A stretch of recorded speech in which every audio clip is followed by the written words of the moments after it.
여러분 안녕하십니까. 추석이 지나고 첫 주입니다. 오늘도 여전히 우리 간호연 선생님 모시고 좋은 말씀으로 시작하도록 하겠습니다. 선생님 안녕하세요. 예, 안녕하세요. 자, 오늘 얘기는 우리가 선명고훈이라고 하는 말씀인 것 같은데, 우선 제가 얼핏 선생님 책을 이렇게 읽어보면서 느낀 소회는 그렇습니다. 뜻을 알아라. 뜻을 제대로 알자. 이런 얘기인 것 같은데, 아마 제 짧은 소견에도 그런 생각을 합니다. 우리는 글이든 말이든 다 듣지 않고 자기가 판단하는 대로 자기가 생각하고 있는 어떤 것을, 의미를 말이나 뜻에 견주어서 깊이 있게 생각하지 않고 그대로 자기화해서 하는 경향이 굉장히 많습니다. 그래서 말도 다 들어보지도 않고 그럴 것이다, 그것이야 라고 하는 어떤 단정성을 가지고 얘기하는 경우가 요즘 흔히 이렇게 보게 되는데, 요 선명교훈에 대해서 선생님 어떤? 예. 그러니까 지금 말씀하셨듯이, 그러니까 저 사람이 말을 하는 것을 나는 이제 이런 식으로다가 알아듣잖아요. 그때 이제 안다라는 것이 알지자잖아요. 그때 그 알지는 화살 시자에다가 입구자거든요. 그러니까 그 사람이 말을 하는 것을 내 머릿속에서 바로 들어와가지고 화살처럼 입으로 금방 말할 수 있는 거, 화살을 그렇게 뿜이 날아가듯이 금방 말할 수 있는 거, 그런 것이 이제 알미라고 하는데요. 사실은 그게 알미인지 모르겠습니다. 저한테 간호인이 내 이름이 뭐냐 그러면은 간호인 금방 나옵니다. 이것은 알미죠. 그런데 저한테 만약에 인생이란 무엇인가라는 질문을 던진다 그러면은 제가 그걸 금방 얘기를 하겠습니까? 맞습니다. 금방 얘기를 못 한단 말이에요. 이거는 알의 이상 단계란 말이에요.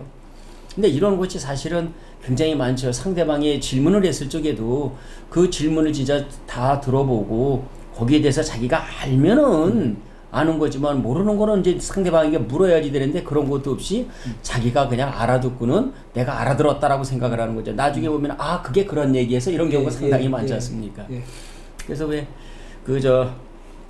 자로가 조금 좀 아는 척을 하니까 공자님이 아는 척을 좀 잘했거든요.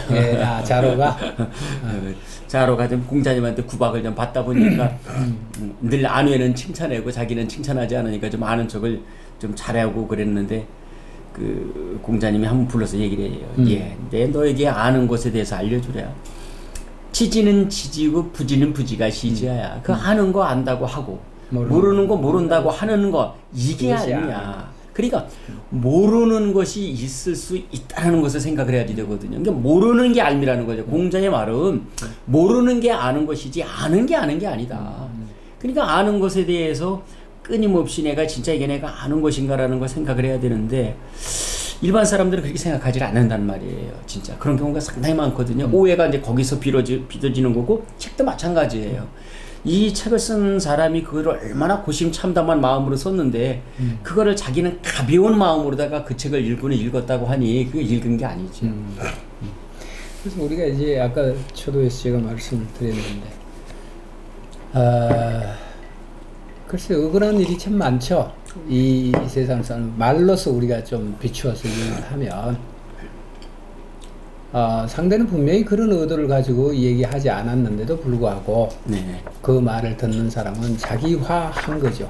자기화하고, 아니면 자기가 미리 예단하고 생각했던 바대로 편집을 해서 그것을 마치 사실인 것처럼 얘기하는 경우가 굉장히 많습니다. 그래서 아마 이제 이런 폐단으로 해서 굉장히 억울한 사람도 많을 겁니다. 그래서 아마 우리 뭐라 그럴까요? 이게 좀 다른 차원의 문제인데, 작년인가 제가 어떤 법률적 통계를 이렇게 낸 걸 좀 본 적이 있어요. 세계적으로. 근데 유독 우리 대한민국은 사기가 많고 무고가 그렇게 많대요. 무고, 위정, 이런 것들이 그렇게 많답니다. 그래서 이제 그런 것들을 이렇게 비추어서 가만히 오늘 선명교훈이라고 하는 이 글을 이렇게 대하면서 참 우리 사람들은 아까 선생님 화살시 얘기하셨지만 자기 생각을 미리 예단해서 상대가 말하는 말을 자기가 생각한 거기에 끼워 맞춰서 뱉어내는 그 급한 성질이 우리 한국 사람에게는 굉장히 많구나 이런 생각을 좀 합니다. 자, 그래서 오늘 이제 선명교훈 먼저 글자 뜻부터 밝혀라 이렇게 말씀을 하셨는데. 예, 이제 여기 선명고훈이라는데 먼저 아주 분명하게 해라. 고훈을 갖다 고훈이라는 게 이제 뜻입니다. 뭐 훈고학이라고 있는데 고훈이 훈고예요. 그러니까 훈고학이라는 것도 이제 아주 그 글자의 뜻을 정밀하게 파고 들어가려는 거잖아요. 재미있는 얘기부터 하나 하죠. 그 뒤에다가 이제 제가 써놓은 글 중에 그 도의산 기천석이라는 게 있습니다. 280쪽에 재미있는 얘기가 있어서 하는데. 그 시민호승이라는 분의 남천 목록에 그 나옵니다. 280쪽인데 어떤 이제 고을의 원님이 있는데 일자 무식이었어요. 고을의 원님이 일자 무식인 그것도 말이 안 되는 거지만 이 양반이 모르면 모른다는 것을 갖다가 얘기를 해야지 되는데 그러질 않았단 말이에요. 일자 무식이라고 해도 하여튼 뭐 읽기는 읽었나 봐요. 거기에 아마 그 이제 국식을 갖다가 하는 그 명부를 봤는데 명부에 그렇게 적혀 있었나 보죠. 도이상 기천석이라고 이제 한자로 다 적혀 있는데 그러니까 이제 이 사람이 딱 보니까 이 물자 무식 원님이 보니까 뭐 앞에 뭐는 잘 모르지만 하여튼 뭐 몇 천석은 들어온단 말이에요. 그러니까 이 곡식을 갖다가 이게 몇 천석이나 그 빼먹은 놈이 있구나. 이놈 이제 잡아들이라는 거죠. 그래가지고 그 앞에가 이제 도이상이 이제 이름인 줄 알았어요. 그러니까 이 도이상이라는 놈이 어떤 놈인데 몇 천석이나 꿔가가지고 관가국식을 갚지 않는 거야. 갚어 이제 그렇게 했단 말이에요. 그랬더니 이 아전들이 어안이 벙벙한 거예요. 왜냐면은 도이상이라는 거는 도합할 때 도거든요. 이상, 도합, 이상, 몇 천석이라는 거지요. 쭉 사람들이 꿔가는 것을 다 합치니까 그것이 몇 천석이지 도이상이라는 놈이 몇 천석을 꿔가는 게 아니라는 거지요. 근데 이 양반의 이름이 그 유인환이라는 자래예요. 그래서 제가 이름을 밝혔는데 유환인이라는 분인데 이거 얼마나 참 민망스러운 일이니까 참. 그래서 아마 그런 것들이 물론 이 예만 있는 것이 아니라 우리는 그 콤플렉스가 아닐까요? 혹시 콤플렉스에 대한 자기 방어 뭐 이런 것들 때문에 왜냐하면 우리는 뿌리 깊게 무식하다는 소리 이렇게 듣는 거를 굉장히 두려워하거나 힘들어했어요. 그래서 남들이 혹시 나를 무식하다고 할까?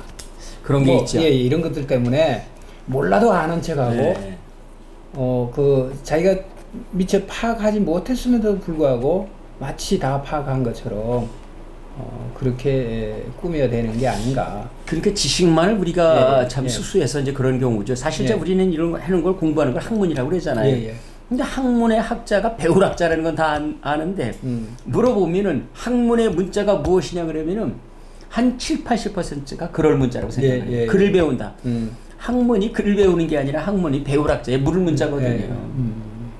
배우고 묻는 거거든요. 배우고 묻고 끊임없이 배우고 묻고 배우고 묻고 모르는 게 있으니까 묻고 또 스승에게 스승이 모르면 그것을 갖다 책에서 묻고 이것을 한다 그러면은 배움이라는 게 얼마나 어려운 줄 알잖아요. 이거 모르는 어린아이에게도 부끄러워하지 말고 물어봐라. 이게 불치하문이라는 말이 공자님이 하신 말씀 아니에요? 근데 우리는 지식 자랑을 하다 보니까 아마 그런 거를 전부 다 모르는 것 같습니다. 그래서 이제 조금 더 이 얘기를 이어가면 이게 이제 피해의식 같은 일종의 피해의식과 결부가 돼 있어서 그래서 상대편이 뭐라고 얘기하면 내가 모른다라고 얘기하잖아요. 그러면 상대편이 혹시 나를 깔보지 않을까 아니면 뭐 피해를 주지 않을까 뭐 이런 어떤 그 생각 때문에 몰라도 아는 척 알고도 모르는 척 우리말에 그런 말 있잖아요. 알아도 모르는 척 몰라도 아는 척, 뭐 이런 어떻게 보면 굉장히 처세술일 수도 있고요. 살아남기 위한 방편일 수도 있는데. 저는 그래서 그것이 좋지 네. 않다고 생각합니다. 예, 모르면 맞습니다. 모른다고 얘기하는 게 좋지. 예, 또 알도 내가 아는 것이 명확하게 알지 않으면은 이것은 어떻게 됩니까? 물어보면 되는 거지 그걸 갖다가. 예. 예? 뭐 하면 중간만 간다 그랬죠. 말 없으면 중간만 간다. 나서지 않으면. 그거 자체가 말도 안 되는 거죠. 그러니까 옳다와 그르다를 갖다 분간하지 못하고 그냥 예. 여기 흔들리고 이런들 어떠하리 저런들 어떠하리의 삶이라는 게 그게 얼마나 그렇습니다. 참 예. 자존감이 없는 삶인 거예요. 자, 좋습니다. 다시 이제 이 얘기를 좀 넘어와서 우리가 이제 논의 옥냐편 얼룩소 얘기가 이렇게 있습니다. 예. 그 글에 예. 이 부분에 대해서 조금 풀어서 그 이제 조건 이제 이 타산 선생은 책을 예. 읽을 적에는 제일 먼저 훈고를 밝히라는 거죠. 예, 훈고. 네, 훈고. 글자의 뜻을 정확하게 알려는 겁니다. 그 앞에 먼저 글자의 뜻부터 밝혀야지 그 글에서 뜻하는 그 주제가 나오는데 이게 논어의 옥냐편에 나오는 것은 이제 조금 좀 깁니다만 예. 상당히 재미있는 얘기입니다. 이 논어의 옥냐편에 이렇게 나와 있습니다. 281쪽에 얼룩소 새끼라도 털빛이 붉고 또 뿔이 났으면 쓰고 싶지 않더라도 산천신령은 그를 버리겠는가. 여기서 이 얼룩소 새끼가 문제가 되는 거란 말이에요. 이유인데 이자가 이제 얼룩하다 이제 그런 이자입니다. 그래서 이우. 이 얼룩소는 얼룩한 소는 옛날에 쓰지 않는단 말이에요. 아주 깨끗한 그런 소를 이제 제사 이제 희생으로 다 쓰는 거죠. 이제 산천 제사 같은 데 쓸 적에. 근데 이 부분을 주자는 어떻게 해석을 했느냐? 중궁이 얼룩소의 새끼라 이 말입니다. 아버지가 이제 얼룩소야. 아버지가 얼룩소란 말이야. 미천하고 아버지가 미천하니까 아버지가 얼룩소라는 거야. 아버지는 산천 제사에 쓸 수 없는 그런 얼룩소야. 그리고 중궁은 그의 아들이야. 그러니까 얼룩소의 새끼라는 거죠. 미천하고 행실이 악하기 때문에 중궁의 아버지가요. 공자께서 이것으로 비유하셨다. 중궁이 누구냐 그러면 아주 도덕으로다가 10명을 꼽았을 적에 공자의 제자 중에 들어가는 사람이에요. 이 중궁이라는 사람이. 그러니까 주자는 어떻게 해석하느냐. 중궁의 아버지가 산천 제사에 쓰지 못할 정도의 그런 얼룩소니 그러나 그 얼룩소의 새끼인 중궁은 아버지보다 훨씬 낫다. 사람이 훨씬 나니까 비록 얼룩소의 새끼지만은 털빛이 붉고 또 뿔이 났어. 중궁인 털빛이 붉고 뿔이 났다라는 거는 아주 좀 괜찮다 이거죠. 뛰어나다. 그러니까 쓰고 싶지 않더라도 산천 신령은 그를 버리겠는가? 언제든지 그를 큰 제목으로 쓸 수 있다 이 말이죠. 이제 이렇게 해놨는데 아무도 여기에 대해서 딴지 건 사람이 없습니다. 예. 그렇는데 또 더군다나 누가 얘기하냐면 주자가 얘기했잖아요. 주자의 말을 거역한다라는 것은 그 사문난정 아닙니까? 그렇습니다. 근데 그 다산 선생은 아니다라고 해가지고 딱 합니다. 그거 읽어보면 이렇습니다. 아니다. 비하라. 중궁의 아버지가 설령 선하지 않다고 하더라도 그것을 지적해서 얼룩소의 새끼라고 했다면 군자의 말이 아니다. 어떻게 공자께서 이런 말씀을 했겠는가? 공자가 어떻게 이 중궁을 보고 얼룩소의 새끼라는 얘기를 어떻게 했겠느냐 이 말이야. 그러니까 아버지를 어떻게 얼룩소라고 했겠느냐. 그렇게 비유하진 않을 것이다. 공자님이 어떻게 아버지를 중궁이 아무리 잘났다 해더라도 중궁의 아버지를 갖다가 못났다 해더라도 중궁의 아버지한테 얼룩소라고 하고 중궁을 얼룩소의 새끼라고 그랬겠느냐. 왕충이 논영을 이 양반이 찾아본 거예요. 여기서 이제 이상한 생각이 드는 거예요. 이제 책을 읽는 거죠. 분고를 하는 거예요. 뭐가 이상해. 그래서 왕충이 논영을 찾아보니까 중궁은 배구의 아들이라고 하였고 반드시 근거가 있다라는 거예요. 배구는 성이 염배구예요. 염배구. 염신대, 성이 염신대. 이 중궁도 중궁의 이름이 염옹이에요. 염옹입니다. 그러니까 아들이에요. 염배구, 배구의 아들이거든요. 이걸 찾아낸 거예요. 배구는 안현 민자검과 함께 공자, 제자 10명 중 덕행으로 이름난 인물이에요. 배구라는 사람이. 물론 그 배구도 덕행으로 이름난 10명 속에 들어갔고 배구의 아들인 중궁도 들어가 있습니다. 근데 그게 다른 논어에는 나오지 않는 거예요. 논어에는 배구의 아들이 중궁이라는 게 나오지 않아요. 근데 이제 왕충의 논영이라는 책이 나오는데 이 왕충의 논영이라는 책이 나오는데 주자는 이제 이거를 갖다가 알지 못하는 거죠. 그래서 배구가 병 들어 있을 때 공자께서도 너무나 안타까워서 이런 사람이 이런 병에 걸리더니 하고 안타까웠으니 그 어질림을 알만하다. 그런데 어떻게 해서 중궁이 얼룩소의 새끼가 되느냐 이 말이에요. 그래가지고 왕중에 이제 논영을 찾아가지고 그것을 만들어낸 거잖아요. 결국은 누구냐? 뭐 이렇게 해석이 이제 달라지는 거죠. 그 해석이 되면 이렇습니다. 주자. 아들이 아버지보다 낫다. 중궁은 아버지가 주자는 중궁의 아버지가 누군지 말하지 않았어요. 어찌됐건 중궁은 아버지보다 낫다. 그래서 중궁의 아버지는 못 낳기 때문에 얼룩소라고 했고 중궁을 얼룩소 새끼라고 했지만 털빛이 붉고 뿔이 났기 때문에 쓸 수 있다. 이랬으니까 결국은 주자의 말은 뭐냐? 아들이 아버지보다 낫다 이거 아니에요. 그렇죠? 아들이 아버지보다 낫다. 근데 다산의 얘기는 아버지가 아들보다 낫다라는 거잖아요. 중궁의 아버지인 백우는 공자의 10명 중 덕행으로 이름날 정도로다가 뛰어난 인물이므로 공자께서 아비만 못하기에 중궁을 얼룩소 새끼라 했단 말이에요. 그러니까 백우가 얼룩소가 아니라 백우라는 사람은 아주 덕행으로다 뛰어난 사람이야. 중궁의 아버지는. 그러나 아버지만 중궁이 못해요. 그렇기 때문에 중궁을 얼룩소의 새끼라고 하는 거다. 얼룩소의 새끼지만은 털빛이 붉고 뿔이 났으니 그래도 산천제사에 쓸 수 있는 것 아니냐. 이렇게 얘기를 한 거라는 거죠. 다산 선생은요. 결국은 다산의 말은 중궁의 아버지가 중궁보다 낫다. 주자의 말은 중궁이 아버지보다 낫다. 그런데 결국은 누구 말이 맞느냐? 이것은 다산 선생의 말이 맞죠. 왜? 다산 선생은 왕중의 논영이라는 걸 찾아서 중궁의 아버지가 백우라는 걸 밝혀냈잖아요. 백우의 성은 염씨고 중궁도 염옹이거든요. 염옹. 네, 이렇게 하니까 비로소 이제 얼룩소의 새끼라는 것이 해석이 주자하고 다산하고 완전히 달라지는 것이죠. 이게 바로 훈고라는 거죠. 이게 그래서 뜻을 바로 알자. 그렇죠. 그 이치, 그 뜻을 바로 알자. 네. 이런 얘기. 의심이 나면은 그걸 갖다 파고 들어가야 되는데 그걸 파고 들어가지를 않으니까 맹목적으로다가 이거 주자의 말이야. 우리가 그런 거 얘기하잖아요. 이거 누가 말했어? 에디슨이 말했어. 갈릴레오가 말했어. 근데 그걸 그대로 믿어버린단 말이에요. 맞습니다. 이상하면 좀 생각을 해야지 되는데 치과를 가든지. 네. 맞습니다. 치과를 가든지. 자, 그 밑에 보면 아은각비라고 하는 그 말이 좀 있는 것 같아요. 아주 좋은 얘기라서 제가 조금 선생님 대신 좀 그리고 있습니다. 그 다산이 이렇게 말씀을 하십니다. 아은각비에서 배움이란 무엇인가? 배움은 깨달음이다. 깨달음이란 무엇인가? 깨달음은 그릇된 점을 깨달음이다. 그릇된 점을 깨닫는다 하면 어떻게 함인가? 바른 말에서 깨달을 뿐이다.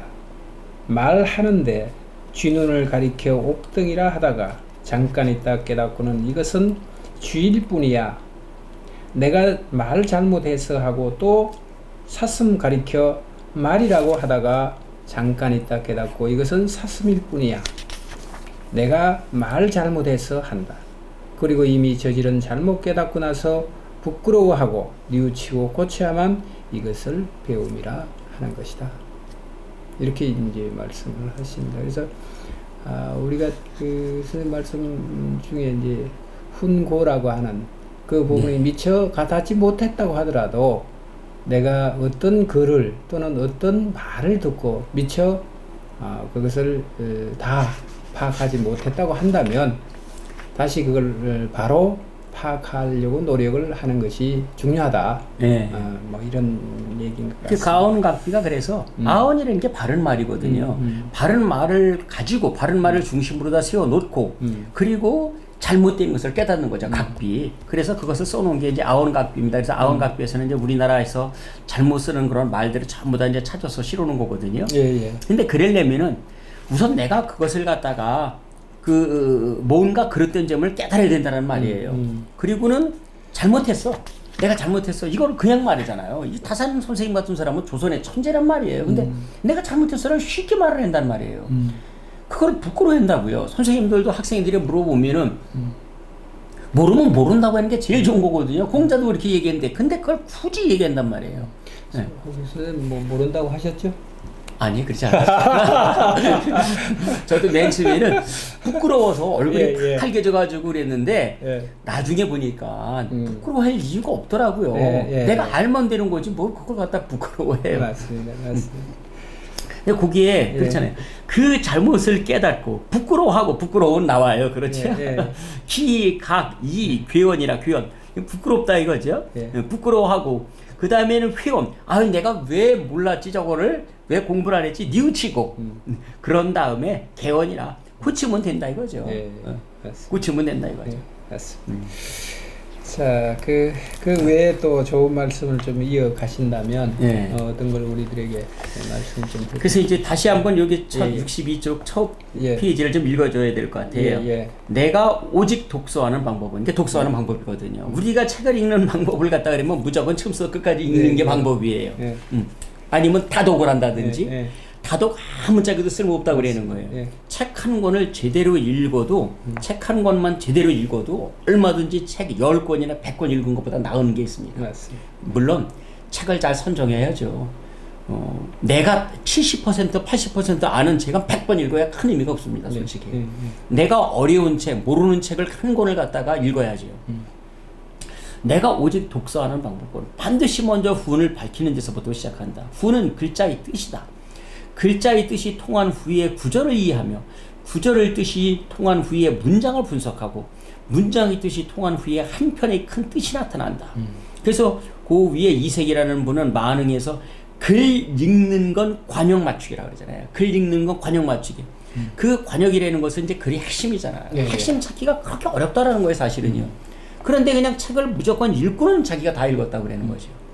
내가 우선 글자 뜻 밝히는데 온 힘을 다하는 까닭이 여기 있다. 글자 한자 낱말의 뜻도 모르는데 어떻게 되냐는 말이죠.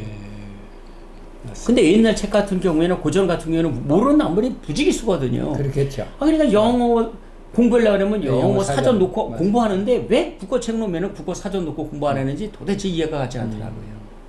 그래서 아마 이제 저도 어떤 데 이렇게 책을 보면서 깜짝 이렇게 놀랄 때도 있고 얘기를 하면서 놀랄 때가 이렇게 있는데 어떤 글자에 대해서 아니면 어떤 단어에 대해서 내가 굉장히 잘못 이해하고 있거나 잘못 알고 있는 경우가 허다히 많아요. 그런 경우가. 그래서 그럴 때마다 깜짝깜짝 이렇게 놀라기도 하는데 그럼 잘못 알고 있었던 것을 그것이 옳다라고 생각해서 그동안 많은 사람들에게 이것이야라고 확신을 가지고 얘기했던 경우가 참 많거든요. 많죠. 네, 많습니다. 그래서 이제 뜻을 바로 알아. 그 뜻부터 깊이 있게 새겨야 된다. 요즘에 쓰는 말들 중에서 이 주체는 보면 서너머럼의 시를 아무데나 쓴단 말이에요. 여기 잔돈 150원 이십니다라고 주던가요? 여기 커피 나오셨습니다. 이런 경우 너무 많이 보는 거예요. 어떻게 커피를 갖다가 그거에다가 서너머럼이 주체는 보면 서너머럼의 시를 쓰냔 말이에요. 근데 아무도 거기에 대해 가지고 이야기하는 사람도 없고 당연하다고 생각하는 거예요. 그게 자기를 높여준다고 생각을 하는 것 같아요. 전화 오셨습니다. 전화 오셨습니다. 이런 얘기. 안절부절 못하다가 맞는데 왜 너 왜 이렇게 안절부절해 그러더라고요. 이건 뭐 TV에서도 뭐 자주 쓰는데 안절부절 못하다를 관용적으로 쓰는 거죠. 못하다가 붙어야 되는데 뭐 절대로 사랑한다. 절대로는 부정어가 쓰는 것이지 절대로는 긍정어가 쓰는 게 아니잖아요. 맞습니다. 이런 것이 한두 개가 아니라는 말이에요. 그렇습니다. 자, 그렇게 해서 이제 얘기를 조금 넘어가 보면 여러 가지 말씀을 이렇게 참 이 책에서 압축해서 참 많은 말씀을 이렇게 하셨습니다. 그래서 아마 이 짧은 시간이지만 우리 시청자분들을 위해서 또 좋은 말씀을 또 이렇게 보태주신다면 거기서 이제 그래서 책을 읽는 것은 뜻을 구한다라는 거. 그것도 이제 63쪽에 있거든요. 독서는 뜻을 구할 뿐이다. 만약 얻은 뜻이 없다면 비록 하루에 1000권을 읽는다고 하더라도 담벼락 보는 것과 같다. 담벼락 가가지고 거기서 뭘 얻느냐 이 말이죠. 비록 독서해도 글자 뜻 훈고함에 박지 않으면 의미와 이치도 따라서 어두워진다. 그러니까 한 책을 읽을 적에는 낱말의 뜻을 갖다가 좀 자세히 봐라. 이랜다 그러면은 진짜 책을 읽고 글을 쓰는 데 있어가지고 굉장히 도움을 받을 거예요. 그래서 다산 선생은 뭐 노노 맹자 대학 중용의 새로운 학설을 제기한 게 바로 여기서 다 나오는 거거든요. 500권이 넘는 책을 저술할 수 있었던 이유는 한자 한자의 뜻을 밝히는 데서 시작됐다라는 네. 것. 천리걸음도 사실 한 걸음부터거든요. 맞습니다. 힐스를 가서 운동을 하는 것도 맨 처음에 기본 자세가 중요한데 우리는 이 기본이 안 돼 있어요. 그러니까 학교에서 교육을 시킬 적에 옛날에는 국어사전 같은 거 좀 선생님들이 보라고 그랬는데 요즘에 그러질 않아요. 그러니까 초등학교 같은 데서는 국어사전 같은 거 조그만 거 하나씩을 갖다가 주고 수업 시간에 그걸 가지고 찾으면 좋잖아요. 예를 들어서 분수라 그러면 분자가 나눌 분자 셈 숫자잖아요. 수를 나눈다. 이거 그냥 편하게 사전만 찾아보면 나누기가 쉬운데 분수를 그러 어렵게 2분의 3인이 가르친 일이 그게 어려운 것이지요. 제가 학교 다닐 때 이제 선생님 말씀을 하시니까 이런 부분들이 굉장히 어려웠어요. 굉장히 지금 말씀하신 분순이 뭐니 이렇게 하잖아요. 저게 무슨 뜻이지 도대체? 네. 그래서 제가 궁금해서 애들한테 물어봤어요. 야, 너 그 분수라는 게 무슨 뜻인지는 아냐? 너는 아냐? 예를 들어서 분수를 하나 예를 들어서 얘기한다면 그렇게 애들도 모른다는 거예요. 야, 그냥 배우는 거지 뭐 그거 따져서 뭐 하냐? 따져서 뭐 하냐? 그냥 가르쳐 주는 대로 배우면 되고 그 원리에 대해서 이해를 하면 되는 거고 그러면 되지. 그걸 세세하게 따져서 뭐 하냐? 이런 얘기를 해서 그러니까 했던 경우가 참 많아요. 굉장히 많죠. 그러니까 마구잡이를 배우는 것이죠. 예. 거기다 무조건 암기만 시키는 거니까 그게 문제가 있는 것이죠. 하나하나를 해야지 되는데. 그게 이제 다산 선생의 그 책에 보면은 악서고존이라는 책이 있어요. 또 여기서 좀 말씀 좀 한마디 이제 드려야 되는데 이분은 아원각비라는 그런 우리말 어원 연구소도 만들었지만은 악서고존 63쪽 맨 밑에 나오는데요. 이건 음악에 관한 거거든요. 그러니까 책을 읽으면은 이분은 뭐 음악에 대해서 얼마나 아시겠어요? 그건 이제 뭐 잘은 모르겠지만은 아주 뭐 모든 게 뭐 정치, 경제, 사회, 문화, 예체능까지 이분이 지금 다 다루시는 거예요. 근데 그 악서고존이라는 책에 그 음악을 왜 하느냐, 왜 학자인 이분이 음악에 대해서 왜 하느냐 그랬는데 여기에는 그 이유가 있어요. 그때 어떤 학생이 물어서 이제 제가 한번 얘기를 해준 적이 있는데 시청자분들께서도 그 부분이 궁금하실 것 같아요. 어떻게 음악까지 그 학자들이 섭렵을 하는 것이냐. 그래서 시서악이라고 그러잖아요. 시와 서와 음악에서 이제 그러는 건데 그 악서고전의 처음에 이렇게 써놔요. 우리 예 있잖아요. 예로는 우리의 외면을 절제하고 행동을 절제하는 거예요. 그래서 그것은 행동을 길러주는 것이죠. 우리 외면의 행동을 길러주는 것은 예. 그 다음에 음악이라는 것은 내면을 화평하게 해준다라는 거예요. 음악은 우리의 내면을 화평해줘서 내면을 화평하게 하면 거기서 뭐가 되면 덕이 길러진다라는 겁니다. 덕이. 그래서 사람의 우리의 외면과 내면을 갖다가 하는 데는 예와 악이 필요하다는 거죠. 그래서 예도래자, 예의와 악. 그러니까 마음을 화평하게 하고자 하시는 분들은 뭐 모차르트를 들으시든 근데 바그너 음악은 좀 잘 들으셔야 될 것 같습니다. 바그너 음악은 아주 독일 색채가 굉장히 강하거든요. 니벨룽겐의 노래 뭐 이런 것들이요. 바그너 음악을 히틀러가 틀어놓고 공격 명령을 내렸다고 하더군요. 그러니까 바그너 음악은 좀 잘 들어보시고요. 하여튼 좀 음악을 들으셔서 마음을 화평하게 하시면은 덕이 길러진다고 합니다. 그래서 우리가 이제 어떤 한 부분을 이렇게 관통해 가면 다른 부분까지도 이제 알게 된다. 그렇죠. 라고 하는 게 이제 일종의 통습적 어떤 개념인데 아마 그런 것 같아요. 한 부분이 이렇게 달하면, 통달하면 같이 이게 독립적인 서양 학문이 그렇습니다. 이게 이제 학이라고 하는 부분들은 서로 이게 통섭적인 관계거든요. 물리와 인문학이 무슨 관계가 있느냐라고 이 얘기를 하겠지만 아닙니다. 철저하게 그것이 통해 있는 거죠. 그렇죠. 예, 통해 있습니다. 그래서 이제 서구 학문이 그 부분을 분절시키고 단절시킨 거죠. 그렇죠. 우리는 병이 걸렸어도 전체적인 것을 동양의 의학을 보는데 서양은 그 부분만 딱 집어낸단 말이에요. 그렇게 되다 보니까 기형적이 되는 거고 하나를 알더라도 둘을 모르게 되는 이 우가 생기는 겁니다. 그래서 다선 선생님이 이제 음악에 대해서 뭘 아냐, 뭐 일반 사람들이 그렇게 얘기를 한다고 하더라도 다선 선생님이 이제 한 부분에 대한 학문이 통하셨죠. 그렇죠. 통하셨기 때문에 음악의 깊이, 음악의 어떤 그 폭넓음, 뭐 이런 것들을 또 얘기하시는 게 아닌가. 이게 뭐 일이완지라는 게 있죠. 예, 하나로서 어떤 꿰뚫는 그런 것이 있단 말이에요. 사실은 이제 공자의 사상이라는 건 인이라는 하나를 가지고 우리의 어떤 도덕적인 체계, 삶의 체계를 갖다가 사실 꿰뚫잖아요. 그러나 그 인이라는 것이 그렇기 때문에 딱 하나로 다 정의가 되는 것은 아니겠죠. 자, 그렇습니다. 요게 이제 뭐 주된 얘기는 모르면 묻고, 그렇죠. 예. 또 물어서 대답할 수 없으면 또 고정을 찾고, 그렇죠. 그렇게 해서 나아가라. 그것이 가장 올바른 길이다. 그렇죠. 그 근원은 공부의 근원은 그러니까 한 글자에서부터 시작된다는 거죠. 거기 64쪽의 중간쯤 보면 이렇게 나오죠. 한 글자라도 뜻 불분명한 걸 만나면 모름지기 널리 고찰하고 자세히 살펴서 그 근원을 얻어야 한다. 아들 학교에게 이제 책 읽는 방법을 알려주는 거거든요. 널리 고찰하고요. 박하라 이 말이야. 널리 받고 널리 고찰하고 세구하라. 아주 그냥 자세하게 그것을 공부해라는 겁니다. 자세하게 그걸 살피고 듣기 원근이라. 그렇게 해가지고 그 원근, 그 뿌리를, 그 근원을 얻어내야지 된다는 것이죠.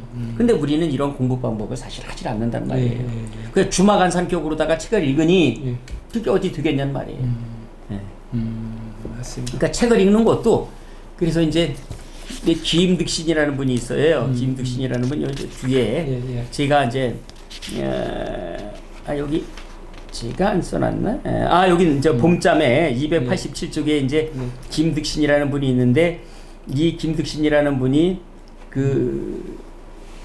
이 머리가 좀 아둔하셨어요. 근데 저 진주성 싸움의 김시민 장군 아시죠? 그분의 손자예요, 이 양반이. 근데 그 가문에서 이렇게 글쎄 말이에요. 싫어하시겠어요. 근데 뭐 양반이니까 열심히 공부를 한 거예요. 이 양반이 공부를 열심히 했는데 그래서 이 양반이 시 비평 같은 걸 잘해요. 다른 사람 여기 이제 쓰는 여기에 이 현오쇠담에 써놓은 임경이 해석한 이 시는 좀 문제점이 있다고 임경이 해석한 거지만은 김득신이라는 사람은 이제 시 비평 같은 거 굉장히 잘합니다. 시는 썩 잘 짓지는 못하는 것 같은데 제가 볼 적에는요. 근데 이 양반이 공부를 열심히 한 거예요. 얼마나 열심히 책을 읽었으면은 몇 번 정도 읽으면은 선생님은 책을 읽었다 해가지고 저 독서장이 있는지 모르겠는데 있으신지 이분은 독서장을 만들어 놨어요. 그래가지고 자기의 독서장에다가 이제 내가 이 책을 읽었다고 기록을 했는데 10,000번을 읽지 않으면 기록을 하지 않아요. 10,000번은 읽어야지만 내가 좀 읽었다. 10,000번을 읽어야지만 읽었다라는 거예요. 그럼 자기가 좋아하는 거를 얼마나 많이 읽었겠어요? 1억 13,000번을 읽었어요. 1억 13,000번. 그래서 1억에서 억자를 따고 1만에서 만자를 따가지고 자기 이 방에 자기 방 명칭을 억만제라고 했습니다. 억만제. 이 김득신이라는 양반인데 근데 그 억만제를 갖다가 지은 이 양반도 거기 287페이지 보면은 시를 썼는데 그 시가 좀 시원치 않아요. 한번 읽어볼까요? 낙이 등에 봄잠이 달콤하여 푸른 산 꿈속에서 갔네. 뭐 그럴 수가 있죠. 봄에 이제 낙위를 갖다 타고 이제 갔나 봐요. 근데 이제 잠이 잠깐 들었나 보죠. 살풋. 깨어나 비 지나간지 아니. 그렇죠? 강내지 우가라. 그렇죠? 깨어나서 알았어요. 비가 지나간지를 알았는데 아니. 개수유 신성이라. 신의 물소리가 새롭게 들린단 말이에요. 전에는 안 들렸는데 들리지 않았는데 그 낙위를 타고 갈 때는 안 들렸는데 이 시를 갖다가 가지고 사람들이 굉장히 좋다고 그랬거든요. 그런데 요 임경이라는 분은 요거를 갖다가 훈고를 한 거예요. 한자 한자를 파다 보니까 낙이 등에 봄잠이 달콤하여 킵에 춘면온이라 푸른 삶 청산 목리행이라. 이건 괜찮은데 청산을 꿈속에서 낙이를 타고 가는 건 아주 좋잖아요. 그림이 그려지잖아요. 그런데 깨어나서 비 지나가는 것을 알았단 말이에요. 그런데 시인의 물소리가 새롭게 들린단 말이에요. 아니 시냇물 소리가 새롭게 들릴 정도라 그러면은 비가 많이 왔을 텐데요. 그렇지 않습니까? 그런데 어떻게 깨어나 그러냔 말이에요. 응? 그 비를 쪽쪽으로 맞고 가면서도 봄잠에 들어가지고 그걸 깨지 못했다는 말이냐 이 말이죠. 말이 안 된다라는 거죠. 얘기가 되잖아요. 훈고를 하니까 어떻게 시냇물 소리가 시냇물이 불러서 졸졸졸졸 내려가는 소리가 들릴 정도로다가 비가 왔는데 어떻게 나기 위해서 봄잠이 슬퍼 들어가지고 가느냐. 잘못됐다라는 거죠. 자, 선생님 그 오늘 우리 이제 그 좋은 말씀 좀 정리를 예. 좀 해주신다면. 285쪽에 맨 밑에 그 위백규 선생의 얘기를 좀 하고 싶어요. 위백규 선생은 아홉자 샘물이라는 이제 건데요. 예. 다산 장흥이라는 곳에 다산이라는 곳이 있는 것 같아요. 거기도 다산 정자가 있고 위백규라는 분이 이제 거기에서 이제 사셨는데 자손들이 지금도 거기에 계신 것 같더라고요. 그 286쪽이에요. 글 지으려고 하는 자는 책 읽는 방법을 먼저 알아야 된다. 그러니까 글 짓기보다 책 읽기가 먼저라는 거지. 예. 마치 우물을 파는 사람이 먼저 석자 흙을 파면은 축축한 기운을 보게 되고 또 거기서 더 파서 6자 깊이에 이르면 그 탁한 물을 편한다. 거기서 또 파서 9자 샘물에 이르러서야 달고 맑은 물 깃는 이치가 생긴다는 거죠. 적어도 4옥자, 6자, 9자를 파라는 겁니다. 그 말콤 글래드웰의 그 아웃라이어에 보면 아웃라이어 보통 사람을 넘어서는 사람들은 기본적으로다가 자기 분야에서 1만 시간을 보냈더라고요. 1만 시간이라 그러면 하루에 3시간씩 10년이더라고요. 10년의 법칙. 그러니까 이러한 것이 있어야지만 어떤 한 분야에서 하는 것이지 겨우 시를 짓는다고 1, 2년 시를 배워가지고 시집을 몇 권씩 낸다거나 물론 뭐 그럴 수도 있겠습니다만 천재라 그러면 가능하겠지요. 근데 그렇게 쉽게 공부를 접하고 책 읽기를 접하고 글쓰기를 접하는 분들을 너무 많이 보니까 이런 말씀을 좀 꼭 좀 드리고 싶습니다. 선생님 혹시 우물 파보셨습니까? 우물은 못 봤죠. 요즘 우물에서 물은 길었지. 우물에서 물은 길으시고. 요즘은 전부 다 우물 파는데 기계로 이렇게 파잖아요. 뭐 100m고 200m고 기계로 파는데. 제가 어릴 때만 이렇게 하더라도 기계로 우물을 판다는 건 상상도 그렇죠. 못했던 거고요. 사람이 그걸 파요. 네. 저는 직접 그걸 봤거든요. 우물 파는 거를. 그래서 몇 자 몇치 뭐 이렇게 나오고 그렇지. 몇 길이다 이렇게 얘기를 해요. 그럼 길이 같으면 사람 인체로 네. 얘기하면 한 폭이겠죠. 네. 사람의 크기. 그래서 그게 뭐 10길이다 이렇게 그렇죠. 얘기하면 10사람의 깊이다. 네. 뭐 이런 쪽으로 이제 우리가 가늠을 했는데 거기서 제가 지금 이제 생각하니까 그 생각이 나네요. 우물을 파는 그 전문가가 얘기를 해요. 중간에 파다 내려가다 보면 객수도 나오고 뭐 이렇게 탁한 물이 나오잖아요. 그러면 사람들이 그래요. 됐다 이제 그만하면 됐다.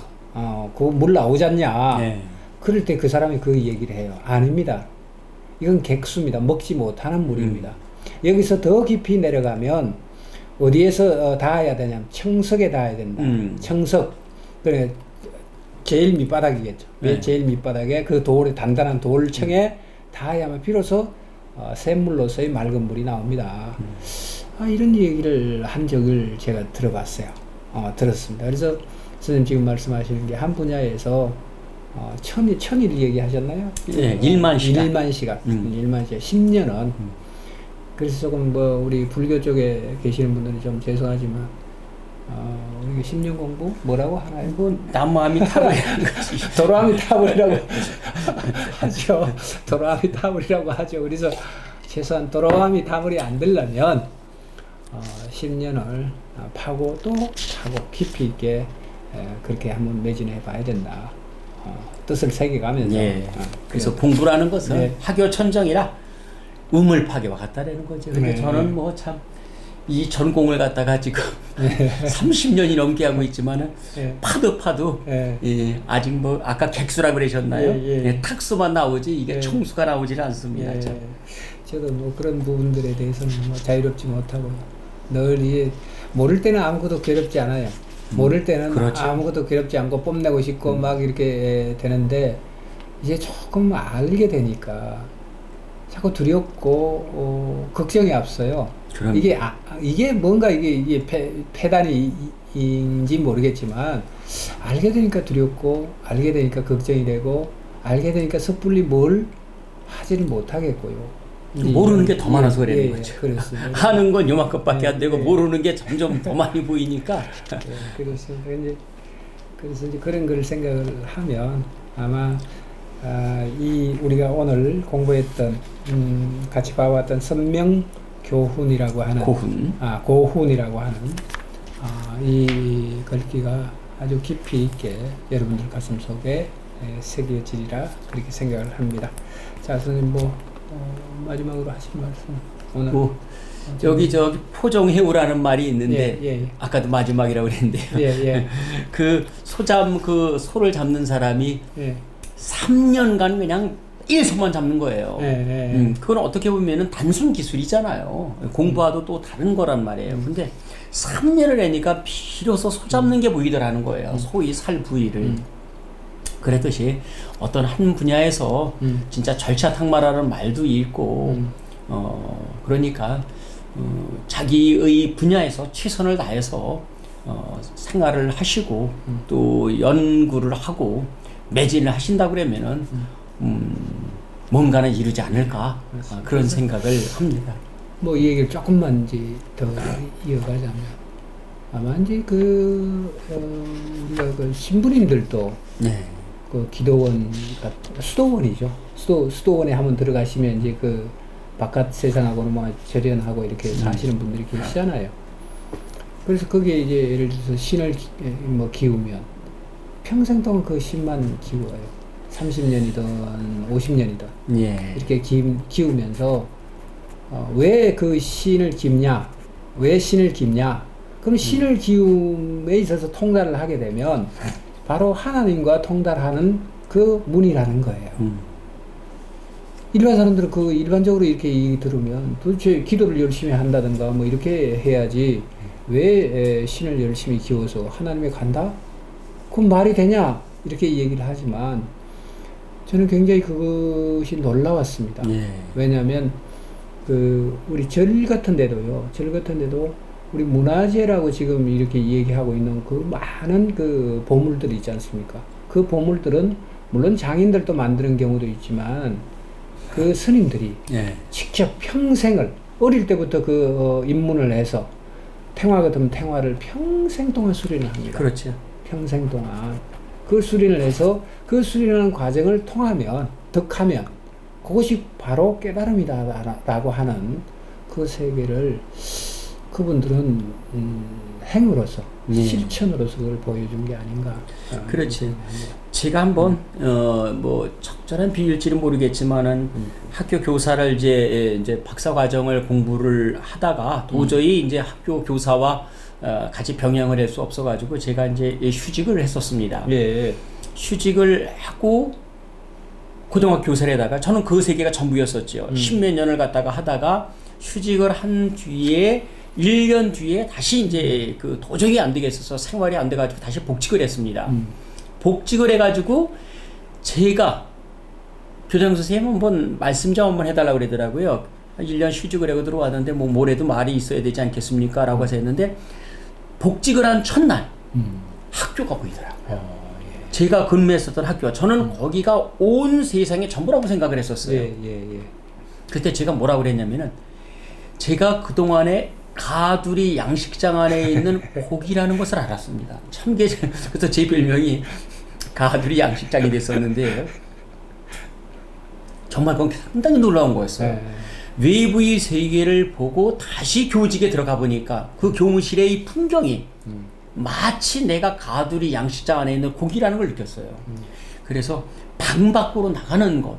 우리는 교육도 방 내 교육만 시키거든요. 벗어나지는 못하게 하는데 한 번쯤은 방 밖으로 벗어날 수 있는 그런 방외인들의 교육을 필요하다고 생각을 해요. 사실 연암이나 다산 선생이 정치권에 계속 있었으면 그들은 못 봐요. 이런 걸 쓰지도 못합니다. 맞습니다. 18년간 위배라는 방외인 생활을 했고 연암 선생님도 방외인에 있었기 때문에 그 조선이라는 나라, 신음하는 조선의 세계를 볼 수가 있었던 것이죠. 그래서 자기 세계만이 전부라고 생각하지 말고 그것이 맞다고 생각하지는 말고 자기 세계를 벗어난 그런 다른 세계, 그 세계에서 한번 자기 세계를 들여다보는 그런 것도 괜찮지 않을까 하는 생각입니다. 예, 고맙습니다. 자, 시청자 여러분, 오늘 말씀도 아주 주옥 같은 말씀을 이렇게 해주셔서 살아가는데 많은 지혜가 되고 도움이 되실 겁니다. 또 다음 주에 우리가 또 관원의 선생님 모시고 좋은 말씀을